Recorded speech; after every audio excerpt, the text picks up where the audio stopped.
由民进党当局勾连美国8名所谓的友台议员共同抛出，包括美国众议院所谓台湾连线共同主席康诺里、民主党籍众议员泰塔斯以及共和党籍众议员匡希恒等。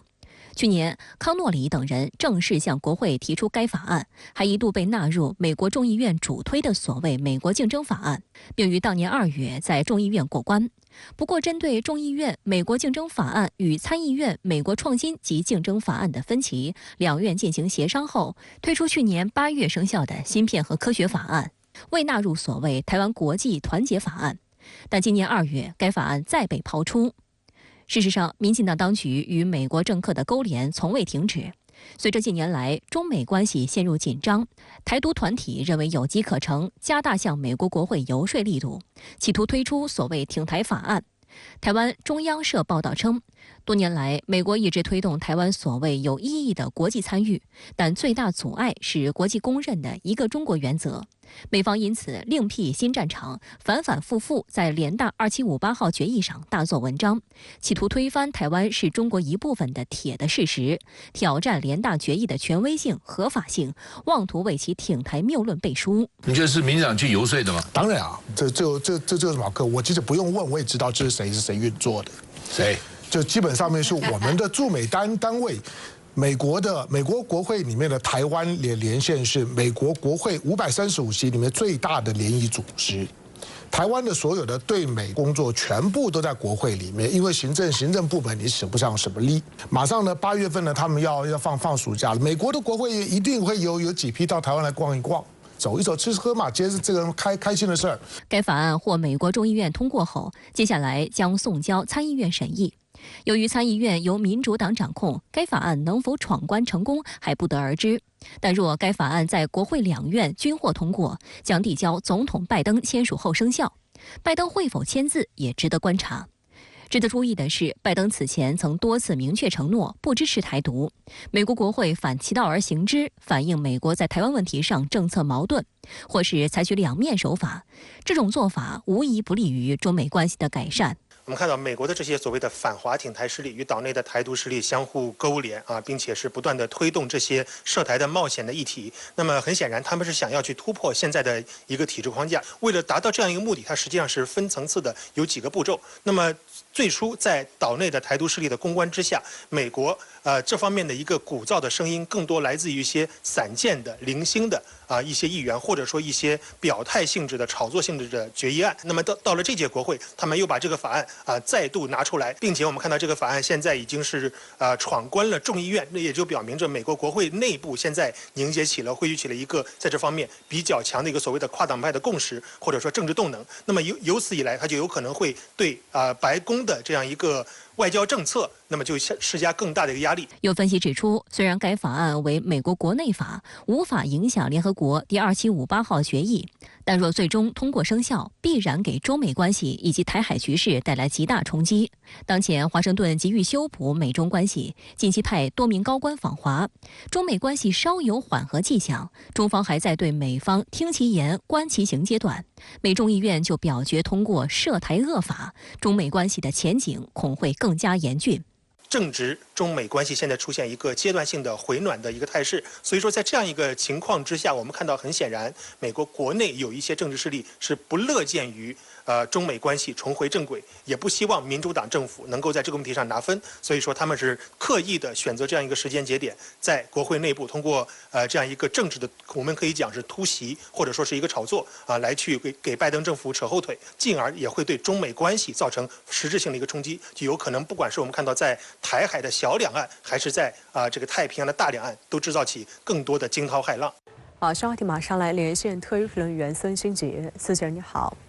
美国众议院口头表决通过了所谓的台湾团结法案，其中的核心内容是说，联合国2758号决议没有处理台湾的代表权问题。那对此您有什么观察？美国的议员们的确需要了解一点历史了。联合国的2758号决议的核心内容就是恢复中华人民共和国在联合国的合法席位，驱逐当时的国民党当局，这已经是一个定论的问题，根本没有什么疑义。美国的一些议员的做法不过是在炒冷饭，把中美关系正常化以及中国恢复联合国合法席位之前的一些伎俩又拿出来了。1971年10月25日，第26届联大进行表决的不仅有恢复中国合法席位的提案，还有美国提出了所谓的双重代表权的提案。恢复中国合法席位的提案以2/3的绝对多数通过，以至于美国等国的提案就不需要再进行表决了。这一细节表明，所谓的台湾地区在联合国或者其他国际组织代表权的问题，就是一个伪命题。美国以国内法来挑战联合国大会的决议案，只是部分反华议员进行政治操弄、谋求政治筹码的拙劣的表演。联合国2758号决议不仅恢复了中华人民共和国在联合国的合法席位，也确认了2战期间大国所达成的中国收回台湾地区的共识，即波茨坦公告和开罗宣言。2758号决议不涉及所谓的双重代表权，也没有什么台湾地位未定论，是一国主权范围内代表权的变化。因此，美国的议员的行为其实就是要分裂中国的主权。这样的做法不为两岸人民所容忍。联合国2758号决议通过之际，时任美国总统国家安全事务助理的基辛格正在中国访问，为尼克松总统访华做准备。其中一个很重要的议题就是沟通和协商尼克松总统访华的联合声明。基辛格与周恩来总理会谈时明确表示，美国承认台湾是中国的一部分，不支持台湾独立，不支持2个中国或者一中一台。美国支持恢复中国的联合国席位，但不支持驱逐台湾代表。最终的结果呢，就是2758号决议驱逐了台湾代表。换句话说，中国在联合国的席位的问题与中美关系正常化几乎是同时发生的。尼克松和基辛格是非常清楚的，美国不可能改变联合国的决议。事实上呢，为了配合中美关系缓和，尼克松总统还要求美国国务院不要在联合国席位的问题上制造麻烦。所谓的双重代表权的做法，不过是美国想捞回一点颜面的做法。随着2758号决议的到来，美国也就没有机会在联合国席位的问题上制造风浪了。现在美国的议员们似乎找到了新大陆，他们的确需要100岁的基辛格给上课了。既然如此呢，为什么美国还要炒作这一话题呢？整体来说，这是美国打台湾牌的升级。在特朗普政府时期，美国出台了所谓的台湾友邦国际保护及加强倡议法，帮助台湾开拓所谓的国际空间。这一次修正案打联合国的2758号决议的主意，挑起台湾地位未定的讨论，踩踏一个中国的底线和国际共识。美国打台湾牌已经到了毫无底线的程度，即便对于台湾的民进党当局来说，美国议员送出来的远不是什么大礼包，而是烫手的山芋。从特朗普政府时期开始，美国采取了一种非常特朗普化的对台政策，那就是突破原有的一系列底线和共识，近乎零成本的制造遏制中国的筹码。无论所谓的台北法案，还是现在操作和操弄联合国2758号决议，都是如此。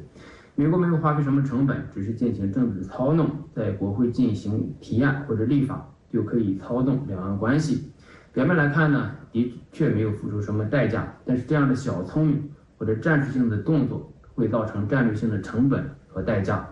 第一，从中美关系缓和时期形成的关于台湾问题的一系列共识和默契被打破了。台湾问题关乎中国的主权，中美关系正常化过程中呢，美国也接受了一个中国的事实。时至今日，美国政府还坚持说一个中国政策没有改变，不支持台独，但是美国国会议员的操作让美方的一个中国政策大打折扣，而现在动2758号决议则是挖掉了一个中国政策的根基，这对于中美关系来说是非常冒险的行为。第二，一个中国是历史也是现实，更是两岸人民的共识。反分裂国家法已经做出了明确的规定，美国议员的行为不是帮助台湾，而是将台湾推向火坑。所以我们看到岛内的有识之士已经看到了美国议员的险恶用心。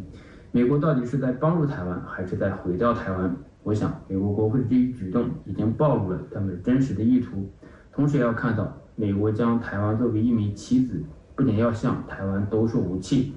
抽吸台湾的支柱产业，而且可能随时会牺牲和放弃台湾这枚棋子。好，谢谢孙兴杰先生在线和我们分享您的观点。